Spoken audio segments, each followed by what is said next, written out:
Hello everyone. Last lecture में हमने देखे थे कुछ ऑपरेटर्स और उनकी प्रायोरिटी एसोसिएटिविटी या इनका मीनिंग क्या होता है। तो इस लेक्चर में हम उसके आगे की कहानी थोड़ी सी देखेंगे। ठीक है, तो ऑपरेटर्स पार्ट 2 चलिए। बट बिफोर मूविंग अहेड, आगे के ऑपरेटर्स पर मूव करने से पहले कुछ क्वेश्चन सॉल्व कर लेते हैं सो दैट हमारा बेसिक्स क्लियर हो जाए, है ना। देखो, थ्योरी पढ़ना एक अलग बात है और एक्चुअल प्रॉब्लम जब तक सॉल्व नहीं करते ना, सारी चीजें बेकार है। तो मैंने कहा hash include stdio.h, then I am writing void main। ठीक है, एंड मैंने बोला इंट a। मैं थोड़ा सा इसे थोड़ा सा साइज कम कर लिया है मैंने। तो मान लीजिए मैंने कहा a is equal to 10 less than 7, double is equal to 3, not is equal to 4, greater than 1, less than 20। मैंने कुछ भी लिख दिया, बिलीव मी, है ना।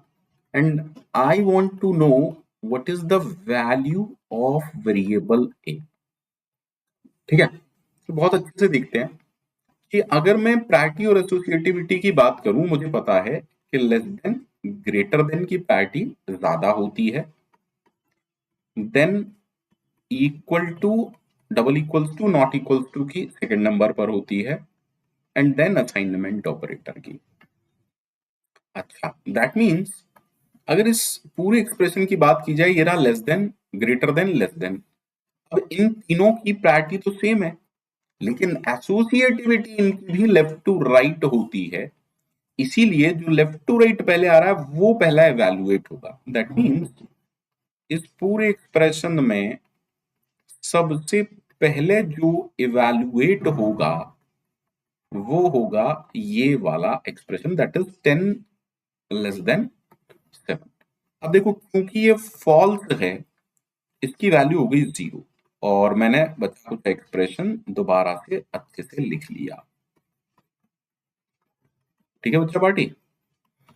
अब बचे हुए एक्सप्रेशन में नेक्स्ट कौन जाएगा? लेस देन और ग्रेटर देन। अब इन दोनों की प्रायोरिटी सेम है, लेकिन लेफ्ट टू राइट क्योंकि पहले ये आ रहा है, 4 ग्रेटर देन 1 मेरे हिसाब से ट्रू है, दैट इज वाई इसका रिजल्ट हो गया 1।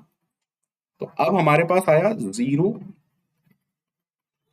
अब मेरे पास जो एक्सप्रेशन आया फाइनली वो ये आया। ठीक है सर। अब अच्छे से देखिए, फिर से हम किसको फोकस करेंगे? इसको। तो 1 is less than 20, because this is true, इसकी वैल्यू 1 हो जाएगी। And finally a is equal to 0, double equals to 3, not is equal to, देखिए 1 less than 20 is true, that is why इसका रिजल्ट आ गया 1। अब देखो, डबल इक्वल टू और नॉट इक्वल टू प्रायोरिटी इन दोनों की भी सेम है, बट लेकिन किंतु परंतु एसोसिएटिविटी लेफ्ट टू राइट है, और उसके हिसाब से पहले ये सॉल्व होगा। तो 0 इक्वल टू 3 फॉल्स है। अरे 0 और 3 सेम थोड़ी ना है, दैट इज वाई इसका रिजल्ट होगा 0। And finally 0 not is equal to 1, 0 और 1 सेम नहीं है, यानी कि स्टेटमेंट ट्रू है। दैट इज वाई ए के अंदर फाइनली जो वैल्यू जाएगी वो जाएगी 1, and that is why output for this code is 1, provided मैंने कोई गलती ना की हो। उम्मीद तो ऐसी ही है कि मैंने गलती नहीं की है। 10 लेस देन 7 फॉल्स था, 4 ग्रेटर देन 1 ट्रू था, देन एवरीथिंग इज ओके। ठीक है, I hope that part is done. अब देखिए, अच्छे से समझिएगा, इंपॉर्टेंट बात है। जैसे मैंने कहा int I, and I write i is equal to 6, और मैं आपसे पूछूं whether this statement is valid और नॉट। आप कहेंगे सर वैलिड है, इंटीजर वैल्यू इंटीजर वेरिएबल के अंदर जा सकती है, that is why it is completely valid, है ना। सिमिलरली, बिल्कुल similarly, if I write i, मैं लिखता हूं i is equal to print f Pankaj. तो जैसे हम आई के अंदर एक वैल्यू डाल रहे थे, सर क्या प्रिंटफ की भी एक वैल्यू होती है? यस, प्रिंटफ की भी एक वैल्यू होती है। देखो, प्रिंटफ अपना काम तो करता ही है, बट काम करने के बाद उसकी भी एक वैल्यू है ना। हालांकि सारी चीजें डिटेल में आगे पढ़ेंगे। तो अगर आप समझें तो देखिए क्या होगा। हम जानते हैं कि सबसे पहले equal to right to left चलता है, तो सबसे पहले प्रिंटफ अपना काम करेगा, और प्रिंटफ प्रिंट करेगा पंकज। लेकिन अगर मैं आपसे पूछूं इस प्रिंटफ ने कितने सिंबल आउटपुट स्क्रीन पर प्रिंट किए हैं, सिंबल जो भी कुछ कीबोर्ड पे वो सिंबल है, तो आप मेरे से कहेंगे सर 1 2 3 4 5 6। तो इस प्रिंटफ की वैल्यू क्या होती है, number of symbol successfully printed by it onto the output screen. That is why variable i के अंदर यहां पर क्या वैल्यू जाएगी, 6 वैल्यू जाएगी। तो प्रिंटफ के साथ भी एक वैल्यू एसोसिएटेड होती है क्या, यस, प्रिंटफ के साथ भी एक वैल्यू एसोसिएटेड होती है। तो अब थोड़ा सा हम प्रिंटफ पर काम कर लेते हैं। मान लीजिए मैं आपसे पूछता हूं, देखो सब कुछ हैश इंक्लूड वॉइड मेन है ना, ये सब पार्ट फिजूल है, टाइम वेस्ट है, इतना टाइम हम लोगों के पास है नहीं, बट ठीक है। मान लीजिए मैंने कहा i is equal to printf hello, ठीक है, एंड आई आस्क यू कि भैया इसकी वैल्यू क्या होगी, परसेंटेज कॉमा आई। तो आराम से देखते हैं, सर आई नाम का एक वेरिएबल बना, अभी के लिए उसमें गार्बेज वैल्यू है। हमने कहा ये अगर आउटपुट स्क्रीन है तो ये प्रिंटफ हेलो प्रिंट करेगा, HELLO, और कर्सर आ जाएगा यहाँ पर। अब इस प्रिंटफ ने क्योंकि 5 सिंबल प्रिंट किए हैं तो इसकी वैल्यू क्या हो जाएगी, 5, और सेम वैल्यू कहां पर चली जाएगी, वेरिएबल आई के अंदर। अब अगली लाइन में आप आई की इंटीजर वैल्यू प्रिंट कराना चाह रहे हो, that is why output for this code is hello 5। Everyone is that okay? Please comment जरूर करिएगा, है ना, बिकॉज तभी मुझे भी समझ में आएगा ना कि हो क्या रहा है। ठीक, चलिए नेक्स्ट क्वेश्चन, आराम से आगे बढ़ते हैं। मान लीजिए मैंने कहा इंट आई, अब मैं वो सब नहीं लिख रहा हूँ, hash include and all that, ठीक है, ये वो लिखने की जरूरत भी नहीं है। And then I am writing I is equal to printf GATE without any space 2025, and then I am printing the value of I. So what is the output? सब देखिए आराम से चलेंगे, पहले ये printf काम करेगा, और क्योंकि equal to right to left चलता है तो सबसे पहले ये काम करेगा और ये प्रिंट करेगा GATE 2025। लेकिन बट किंतु परंतु अगर मैं आपसे पूछूं कि भैया इस प्रिंटफ ने कितने सिंबल प्रिंट किए, तो आप कहोगे 1 2 3 4 5 6 7 8। दैट इज व्हाई इसकी वैल्यू 8 है ना। अब ये 8 किसको असाइन हो गया, देखो यहाँ गार्बेज था, 8 असाइन हो गया आई को। अब ये प्रिंटफ क्या प्रिंट करेगा, आई की value, that is why the output is something like this. ठीक है, उम्मीद करता हूं सबको ठीक है। अब थोड़ा सा आगे बढ़ते हैं। मान लीजिए मैंने कहा int I, then I am writing I is equal to printf %d, है ना, समझिएगा पहले अच्छे से समझिएगा। मान लीजिए मैंने यहाँ पर एक एक्सप्रेशन लिखा 10 + 3 × 2, अभी के लिए इसको भूल जाते हैं, इस आई की बात ही नहीं करते।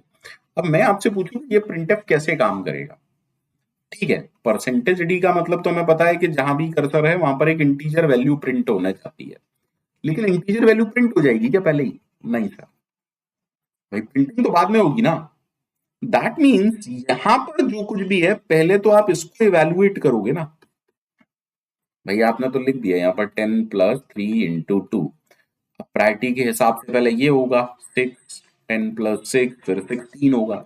दैट मीन्स वो जो प्रिंटफ था finally it gets converted to %d, 16 ना, and now this 16 is printed over here. What I mean to say is, मान लो किसी ने प्रिंटफ कुछ दिया तो सबसे पहले ये इवेल्युएट होगा ना, इवेल्युएशन के बाद ही तो वैल्यू प्रिंट होगी, वेदर इट इज %d और %f और एनीथिंग एल्स। तो अब समझते हैं आगे की कहानी। मान लीजिए मैंने कहा int I and then I am writing I is equal to printf %d। अब जो भी कुछ लिखूंगा पहले वो इवेल्युएट होगा, always remember this part. printf get 2025 है ना, and then I am trying to print the value of I। ठीक है, तो मान लेते हैं कि हमारा जो आउटपुट स्क्रीन है वो ये है। ठीक है, ठीक है sir.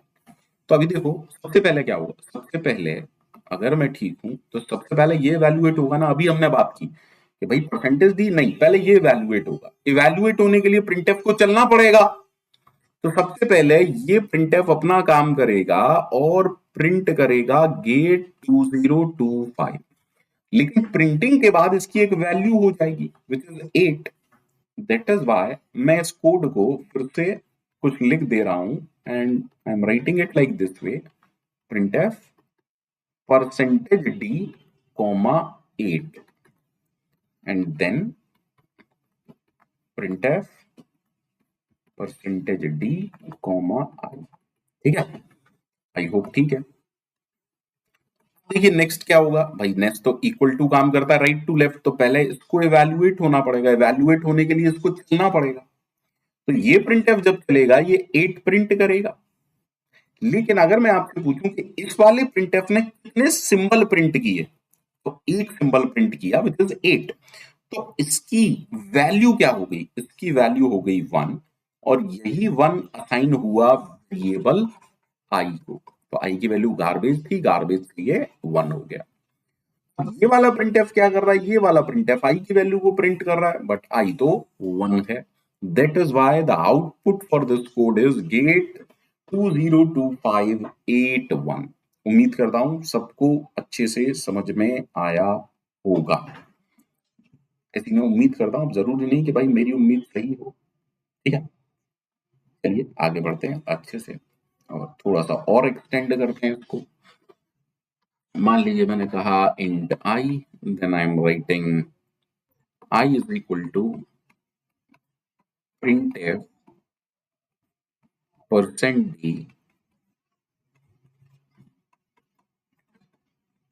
printf %d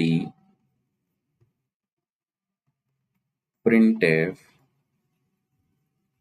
get 2025 once। अब देखो अभी थोड़ी देर पहले ही मैंने सारा फंडा क्लियर कर दिया था कि क्या पहले इवैल्यूएट होगा, बट स्टिल अगर समझ नहीं आया इसलिए मैंने लेंदी थोड़ा सा क्वेश्चन ले लिया है। अच्छे से देखो, अगर मैं इस परसेंटेज को देखूं तो मैं कहूंगा पहले ये सॉल्व होगा, इसके सॉल्व होने के लिए पहले अंदर वाला होगा। दैट मींस सबसे पहले जो प्रिंटफ चलेगा वो ये वाला चलेगा, इजंट इट? क्या मैं ठीक हूं कि जो सबसे पहले प्रिंटफ चलेगा वो ये वाला चलेगा और ये प्रिंटफ अपना काम करके निकल लेगा और इसका काम है गेट 2025। और क्योंकि इसने 8 सिंबल प्रिंट किए हैं दैट इज व्हाई इसकी वैल्यू हो जाएगी 8। और मैं पूरे एक्सप्रेशन दोबारा लिख दे रहा हूं, तो आई का जो एक्सप्रेशन है वो कुछ ऐसा हो जाएगा, i is equal to printf percentage d comma, printf को पीएफ लिख देता हूं, प्रोविडेंट फंड नहीं है ये, प्रिंटफ है percentage d comma 8 and then printf percentage d comma i. अब अच्छे से देखिए, सबसे पहले ये परसेंटेज डी बाद में, लेकिन पहले ये इवैल्यूएट होगा, इसके इवैल्यूएट होने के लिए प्रिंटफ को चलना पड़ेगा। देखो 8 की इंटीजर वैल्यू तो भैया 8 ही होती है ना, लेकिन इस प्रिंटफ ने कितने सिंबल प्रिंट किए, इस प्रिंटफ ने मात्र एक सिंबल प्रिंट किया विच इज 8। ठीक है, दैट इज व्हाई अगेन इसकी वैल्यू हो गई 1। दैट इज व्हाई मैं अब फिर से अगर इसको लिखना चाहूं तो मैं लिख सकता हूं i is equal to printf percentage d comma 1 and then I am printing the integer value of I also। अब समझिएगा अच्छे से फिर से, अगर सबसे पहले क्या होगा, ये वाला प्रिंटफ चलेगा क्योंकि equal to right to left, that means अब ये वाला चलेगा। तो ये प्रिंटफ 1 की इंटीजर वैल्यू प्रिंट कराना चाह रहा है भैया, 1 की इंटीजर वैल्यू 1 ही है ना, इट्स लाइक तुम्हारा नाम क्या है, बसंती। ठीक है, और प्रिंटिंग के बाद इसने कितने सिंबल प्रिंट किए, इसने भी एक ही सिंबल प्रिंट किया, दैट इज वाई इसकी वैल्यू हो गई 1 और सेम वैल्यू आई को असाइन हो गई जिसके अंदर गार्बेज वैल्यू थी, अब वो 1 असाइन हो गई। तो जब ये वाला प्रिंट एफ, प्लीज अंडरस्टैंड, जब ये वाला प्रिंट एफ चलेगा तो क्या प्रिंट करेगा, आई की वैल्यू विच इज 1। इस कोड का जो आउटपुट है वो है गेट 2085 सॉरी 2025 811। तो आई होप सबको अच्छे से समझ में आया हो। मैं उम्मीद कर रहा हूं कि आप सभी को बहुत अच्छे से समझ में आया होगा, ठीक है। इफ नॉट प्लीज एक बार वीडियो दोबारा से देखिएगा, है ना, अदरवाइज नेक्स्ट वीडियो में भी आप या इसमें भी कमेंट कर सकते हैं, कोई टेंशन नहीं है, ठीक है।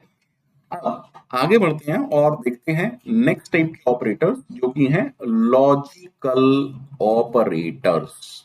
Next type of operators are logical operators, ठीक है।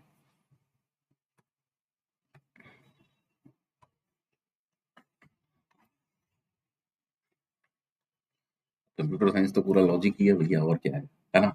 लॉजिकल ऑपरेटर में हमारे पास 3 ऑपरेटर हैं। पहला जो ऑपरेटर है उसका नाम है लॉजिकल एंड ऑपरेटर, और उसका जो सिंबल है वो है 2 एम्परसेंड साइन, ठीक है। दूसरा जो लॉजिकल ऑपरेटर हमारे पास है वो है लॉजिकल और ऑपरेटर, और इसके लिए 2 पाइप ऑपरेटर, है ना। और तीसरा जो है वो है लॉजिकल नॉट ऑपरेटर, जिसको हम इस तरीके से लिखते हैं। अच्छा, अब इन 3 ऑपरेटर्स में से ये जो 2 ऑपरेटर्स हैं दीज आर बाइनरी ऑपरेटर्स। ये कैसे हैं, ये बाइनरी ऑपरेटर्स हैं। However logical not is a unary operator. ये कैसा ऑपरेटर है, ये यूनरी ऑपरेटर है, दैट मीन्स इसको सिर्फ एक ऑपरेंड की जरूरत पड़ती है, ठीक है। तो सबसे पहले फटाफट से स्टार्ट करते हैं लॉजिकल एंड ऑपरेटर के साथ। लॉजिकल एंड ऑपरेटर, ठीक है। अब पहले तो आपको एक चीज समझनी पड़ेगी, और वो चीज ये है कि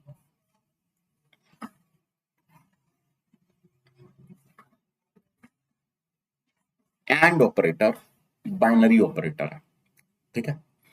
समझिएगा, एंड का जो डिक्शनरी मीनिंग होता है ना वो होता है वो होता है और। एंड का जो डिक्शनरी मीनिंग होता है वो हिंदी का और होता है। बेसिक मीनिंग जिसका होता है नो चॉइस, मतलब simultaneously you want both. Simultaneously आपको दोनों चीजें चाहिए, मुझे ये भी चाहिए, मुझे ये भी चाहिए, है ना।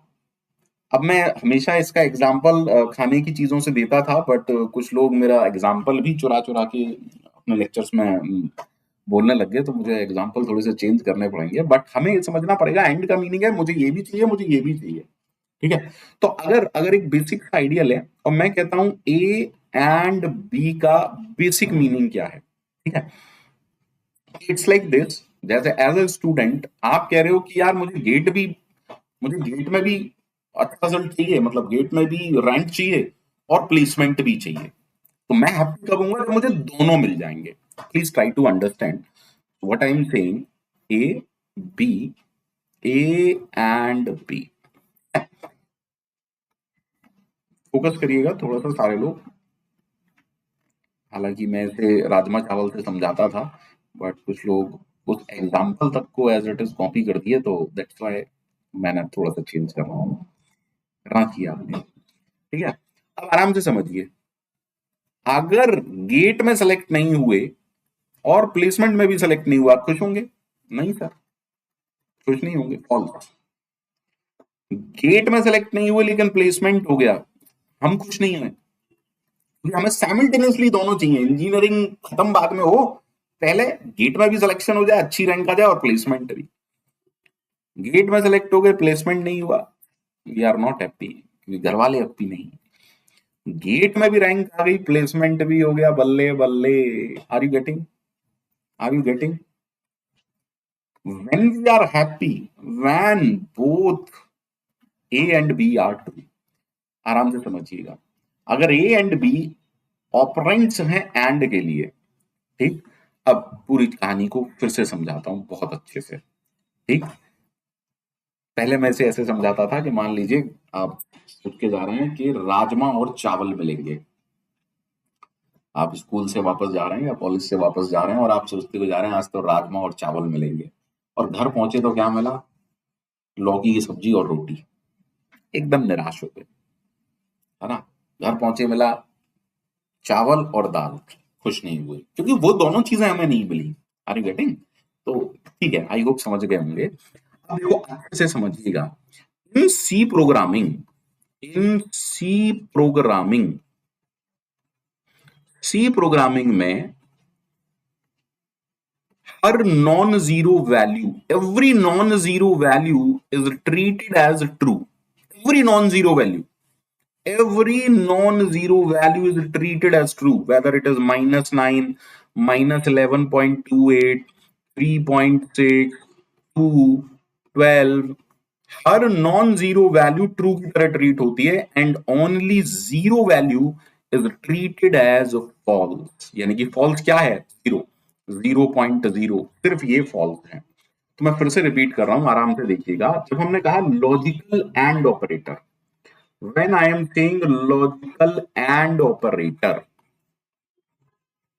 ठीक है, ठीक, तो मैंने कहा ठीक है A B, A and B, तो मैं क्या कह रहा हूं?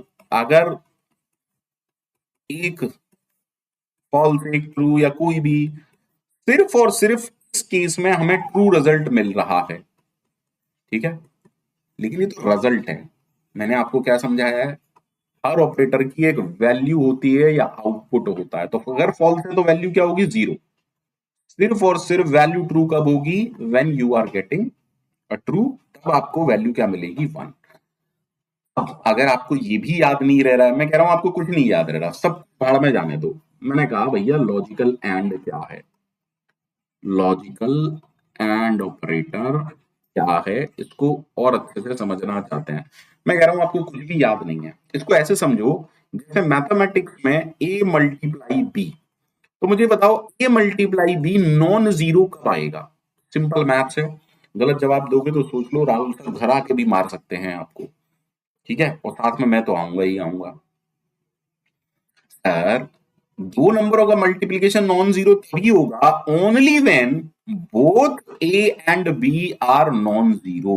Both A and B are non zero. अरे एंड लगा हुआ है यार। दो नॉन जीरो वैल्यूज का मल्टीप्लीकेशन ही नॉन जीरो होता है। तो आप सिर्फ याद रखने के लिए ये कॉन्सेप्ट आपको बता रहा हूं। दैट मीन्स एंड का रिजल्ट टू या वन, आउटपुट वन कब होगा? जब दो नॉन जीरो वैल्यूज आप उन्हें दोगे। Is that okay?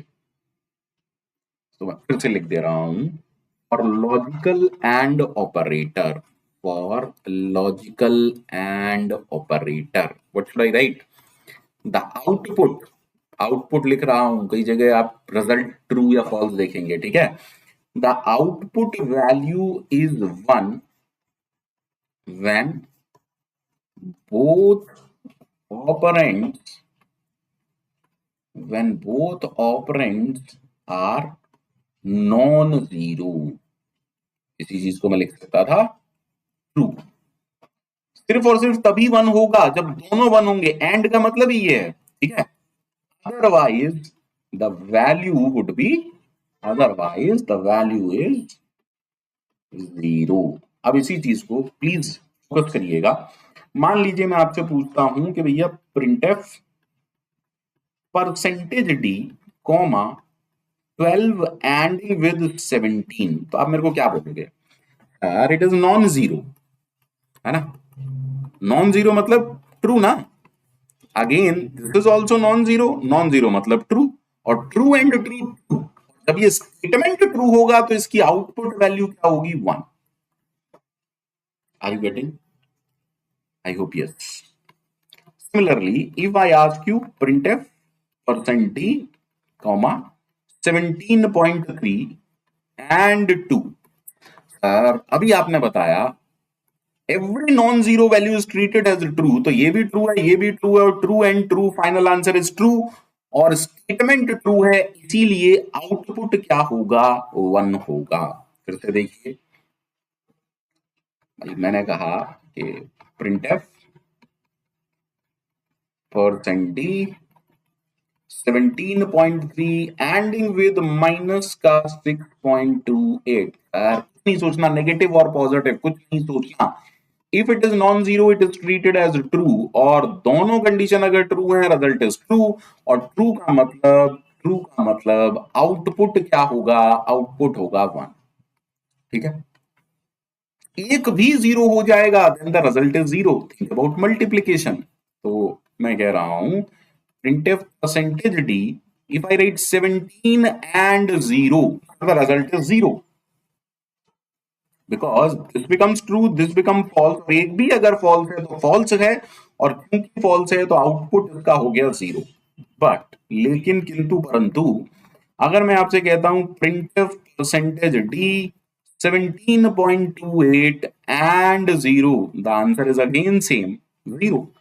अगर मैं आपसे कहता हूं कि printf percentage d comma minus का 7 and 0, the result is same. भाई क्योंकि एक भी जीरो है तो प्रोडक्ट जीरो है, ऐसे समझिए ना। तो मैंने कहा print percentage D zero ending with 0.0, या तो और ही गजब हो गया, दोनों ही जीरो हैं तो result is zero. Don't think it as 0.0, इसका रिजल्ट 0.0 मत सोचिएगा। ठीक है, रिजल्ट हमेशा 0 या 1 ही आने वाला है, तो आप इस तरीके से मत सोचिएगा इसको, प्लीज प्लीज प्लीज, ऐसे नहीं सोचना है। ठीक, अब आराम से समझते हैं, अच्छे से समझते हैं। ठीक है, मान लीजिए मैं कहता हूं int I, and then I am writing I is equal to print f hello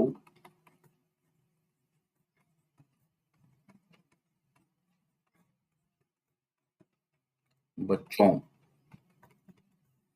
then I am saying print f percent d i. ठीक है, मान लेते हैं ये आउटपुट स्क्रीन है। इससे पहले क्या होगा, प्रायोरिटी एंड की अभी तक, है ना, एंड की असाइनमेंट से ज्यादा है, प्रायोरिटी एंड की असाइनमेंट से ज्यादा है। अभी पूरा चार्ट फिर से बना दूंगा। होगा क्या सर, ये प्रिंटफ इसके साथ गया क्योंकि प्रायोरिटी असाइनमेंट से ज्यादा है। दैट मींस ये एक्सप्रेशन कहीं से लेके कहीं तक कोई गलती नहीं करनी है आपको। ये एक्सप्रेशन, क्योंकि प्रायोरिटी का मतलब ही मैंने ये बताया, कुछ इस तरीके से हो जाएगा। एम आई राइट? तो ये एक्सप्रेशन इस तरीके से हो गया। ठीक है, तो क्या मैं कह सकता हूं इस एंड के लिए पहला ऑपरेंड ये है, तो सबसे पहले तो ये चलेगा। तो प्रिंट हुआ हेलो। प्रिंट जाने के बाद इस प्रिंट की एक वैल्यू होगी, वो वैल्यू होगी 1 2 3 4 5। तो ये एक्सप्रेशन कुछ ऐसा हो गया 5 एंड प्रिंट एफ बच्चों। ठीक है, आई इज इक्वल टू, बिल्कुल ठीक है। उसके बाद इसका सेकेंड ऑपरेंड, इसकी वैल्यू निकालने के लिए इसको चलना पड़ेगा। दैट इज वाई बच्चों वुड बी प्रिंटेड। अब देखो इसने भी 5 सिंबल प्रिंट किए हैं, दैट इज वाई इसकी वैल्यू भी हो जाएगी 5। अब 5 and 5 non zero ending with non zero, don't think it as 5, है ना। Non zero and non zero दोनों नॉन जीरो है, result is 2, output is 1। That is why i के अंदर जो वैल्यू जाएगी वो जाएगी 1।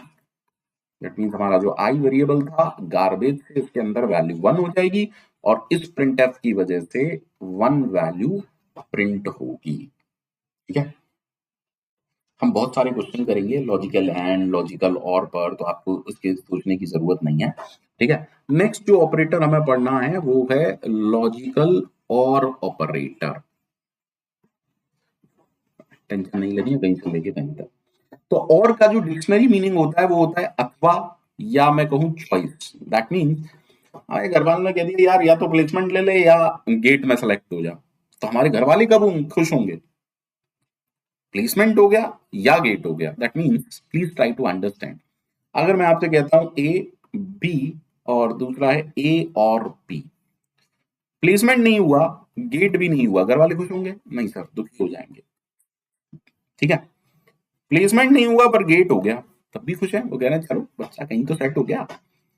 प्लेसमेंट हो गया, गेट नहीं हुआ, whatever it is, still they are happy. और अगर दोनों हो गए तो मौत कर दी बेटा तूने। Are you getting? That means in only one case they are not happy, when both operand are false the result is false। लेकिन ये बात थी रिजल्ट, लेकिन अगर मैं आउटपुट बोलूं फॉल्स का मतलब जीरो, और यहां क्या है 1। Can I say the output value is 1? Please understand, इन तीन केसेस में आउटपुट 1 है। क्या नहीं सारे लोग देख पा रहे हैं? हाँ, the output is 1 if at least one of the operand is true और नॉन जीरो। मैं फिर से यहां लिख दे रहा हूं, the output is 1 if at least one operand is non-zero।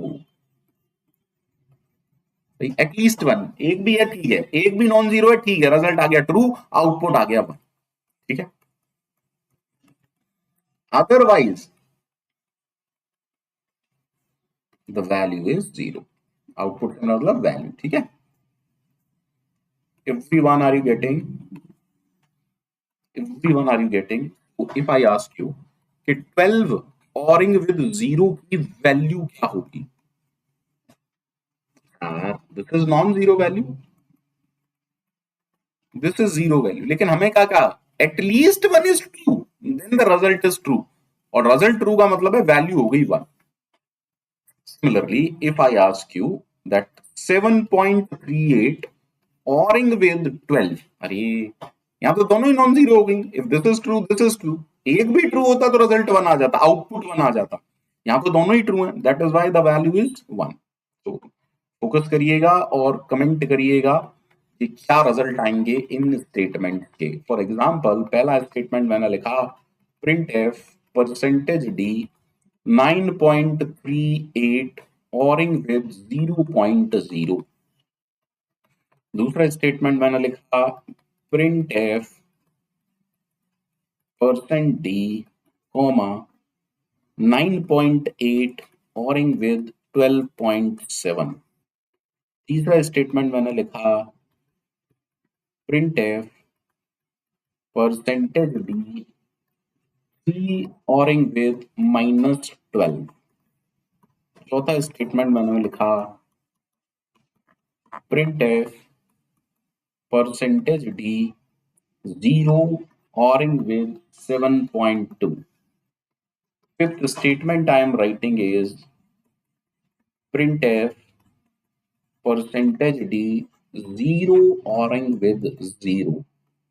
Sixth statement मैंने लिखा print f percentage D 0 ORing with 0.0।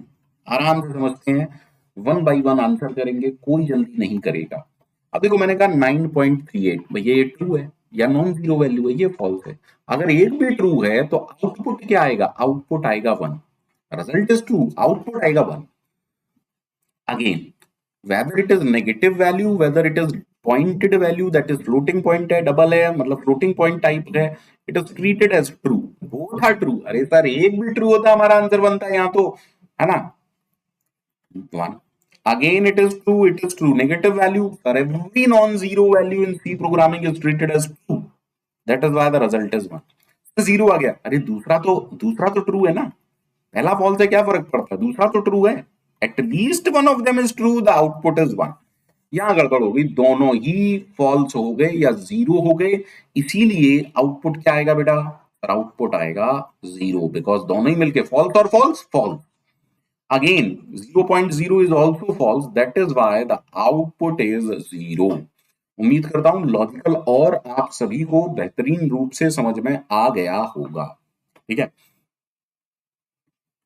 तो अगर आपने गौर किया हो, ऐसे रिलेशनल ऑपरेटर्स में फाइनल आउटपुट 0 या 1 ही आता था, लॉजिकल ऑपरेटर्स में भी कुछ ऐसा ही हो रहा है अभी तक, है ना। नॉट में भी ऐसा ही होगा, समझ लेते हैं। ठीक है, तो मैं कह रहा हूं logical not, logical not operator. Handwriting मेरी बहुत गंदी है तो परेशान मत होइएगा, बस समझ में तो आ ही रहा होगा, है ना। It is called negation operator, कई बार लोग कहते हैं लॉजिकल नॉट। ठीक है, ठीक है, आराम से समझिएगा। यूनरी ऑपरेटर है, सबसे पहली बात, यूनरी ऑपरेटर है। कैसा ऑपरेटर है? यूनरी ऑपरेटर, यानी कि इसको एक ही ऑपरेंड चाहिए होगा। आप समझिए, मान लीजिए मैंने कहा नॉट ऑफ 6, तो मैं दरअसल में कहता आपसे ये रहा हूं ना, not of non zero value. लेकिन नॉन जीरो वैल्यू कैसी ट्रीट होती है? पंकज सर ने बताया ट्रू की तरह। अब एक बात सोचो, मान लो दुनिया में सिर्फ ट्रू या फॉल्स है, अगर दुनिया में सब ट्रू या फॉल्स है, इसके अलावा तीसरी कोई वैल्यू नहीं है, तो एक तरीके से यहां मैं क्या बोल रहा हूं? मैं कह रहा हूं ट्रू नहीं है। अगर सिर्फ दो ही वैल्यू है, ट्रू और फॉल्स, और मैं कह रहा हूं ट्रू नहीं है, तो क्या बचा? It is false. Are you getting? और फॉल्स वैल्यू को सी प्रोग्रामिंग में आउटपुट क्या आता है? जीरो। ठीक है, दैट मीन्स सिंपल से शब्दों में मैंने क्या कहा, not of any non zero value, इसका आउटपुट क्या आ रहा है? जीरो। ठीक है, अच्छा, इसी तरीके से अगर मैं नॉट ऑफ जीरो लेता, it is like not of false.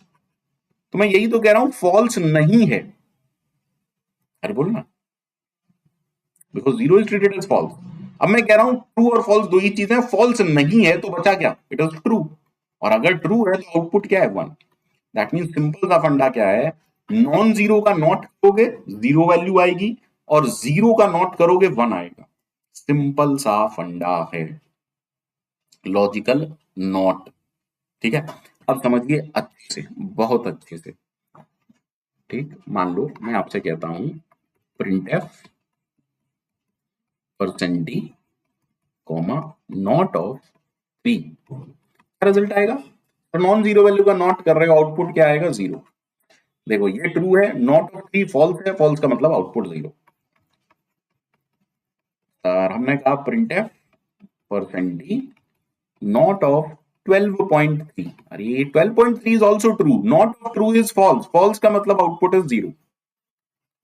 अच्छा, मैंने कहा print f percentage D not of zero, अब उल्टा हो गया, जीरो फॉल्स है, not of false true, true का मतलब आउटपुट हो गया वन। ठीक है, अब जरूरी नहीं है कि आप इतने पर ही नॉट लगा रहे हैं, आप नॉट तो कितने पर भी लगा लो। मान लो मैंने लिखा print f percent D comma not of three plus two minus six, that means पहले तो ये परफॉर्म होगा ना। अब देखो फाइव माइनस सिक्स माइनस का वन, नॉट ऑफ माइनस का one is not of non zero value, that is not of true value, that means it is false, that is why the output is one.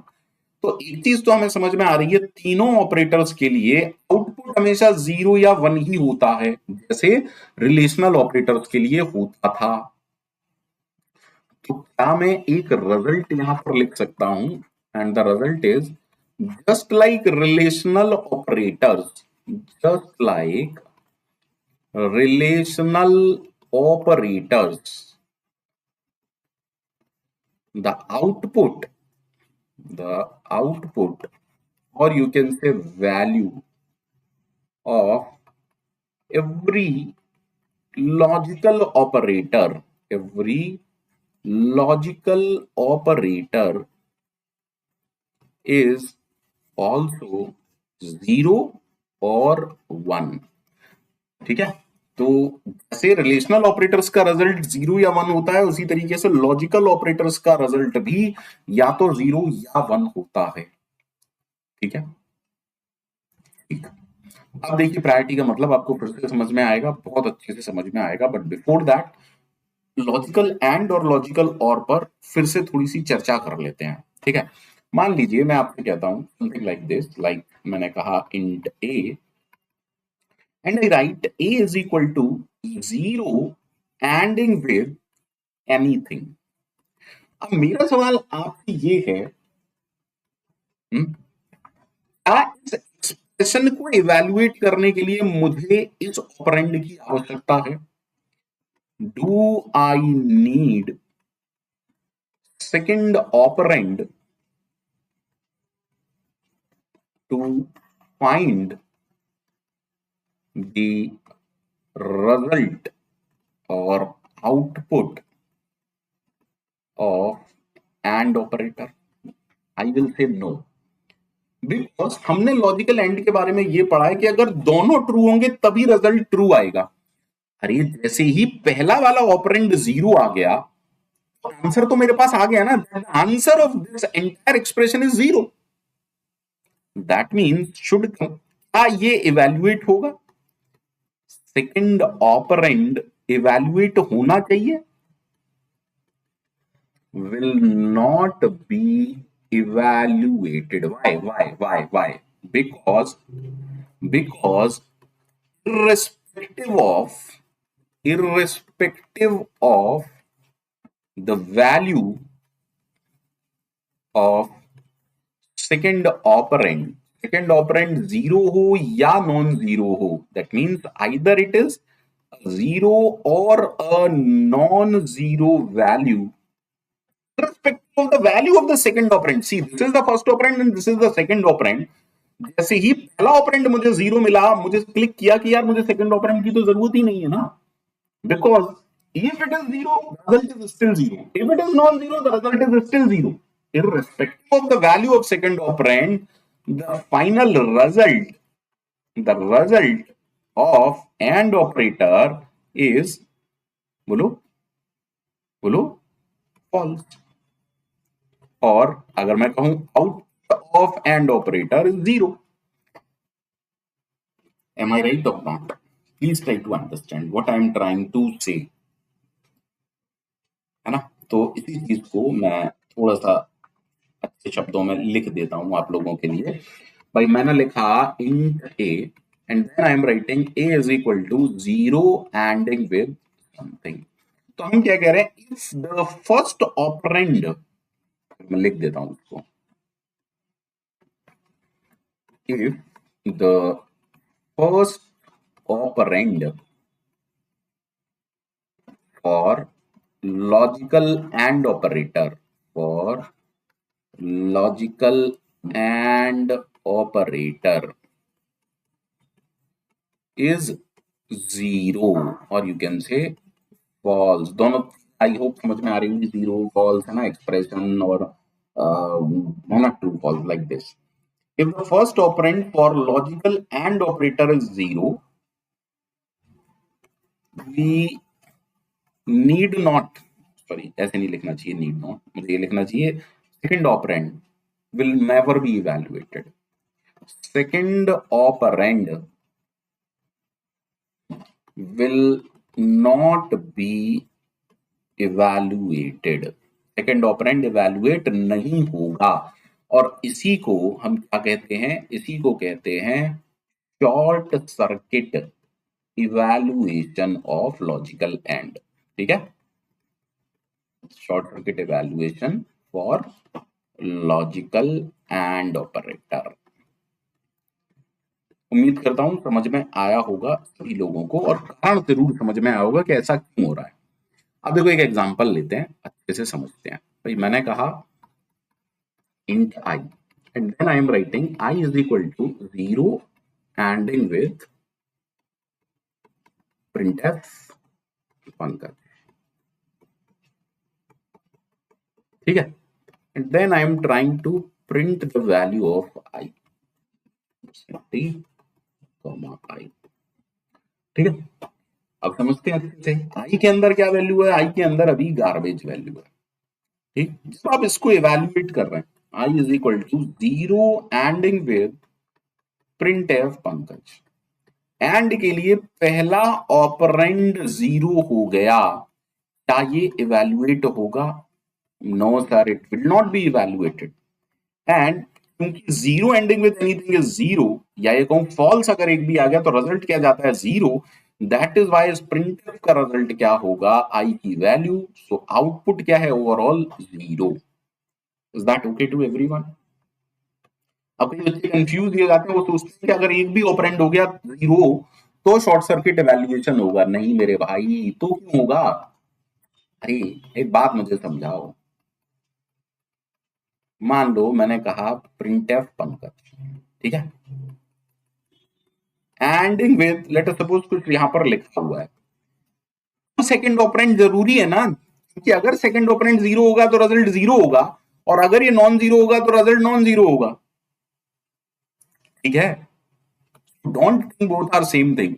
अगर first operand zero है logical and का, तो short circuit लगता है। मान लो यहां मैंने कर दिया जीरो, अब इसके जीरो होने से इस पे थोड़ी ना फर्क पड़ा, ये तो इवेल्युएट होगा ही ना भाई। अरे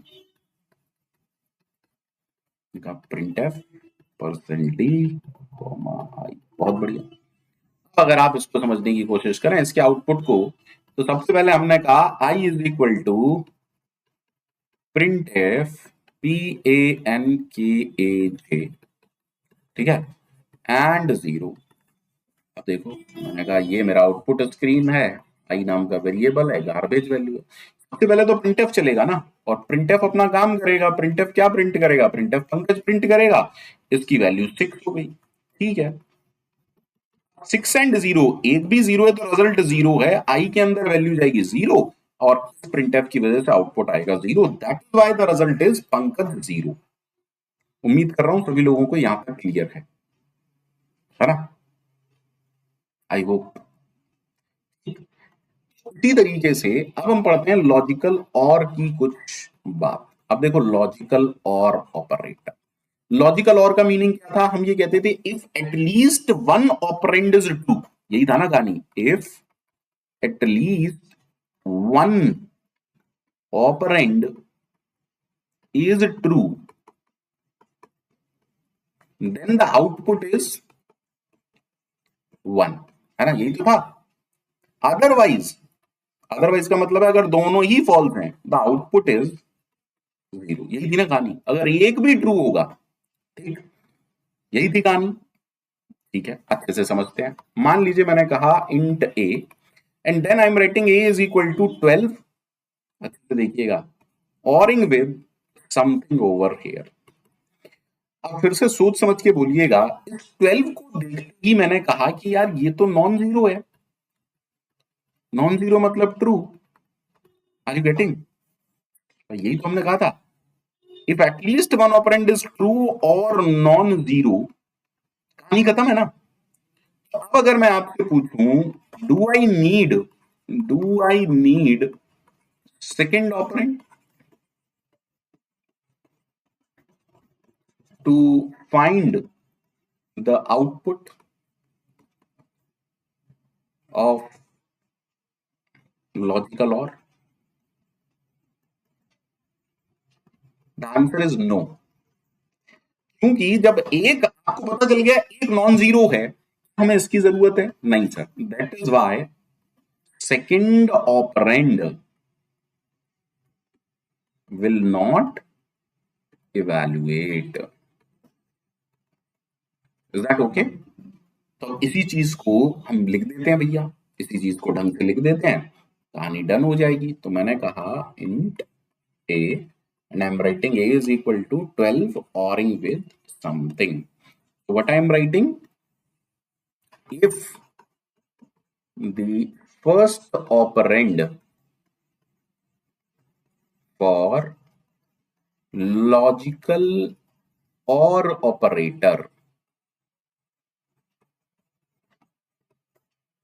अगर पहला ऑपरेंड लॉजिकल और ऑपरेटर का ट्रू है या कहूं नॉन जीरो है, then second operand will not be evaluated, will not be evaluated, और इसी को हम कहते हैं शॉर्ट सर्किट इवैल्यूएशन। लेकिन किसका? लॉजिकल और का। अच्छा, अगर अगर फर्स्ट ऑपरेंड लॉजिकल और का ट्रू है तो इसका रिजल्ट भी क्या होगा? द रिजल्ट और आउटपुट, आउटपुट रिजल्ट तो आप लोग अलग समझ गए होंगे अभी के लिए, तो मैं आउटपुट समझा देता हूं।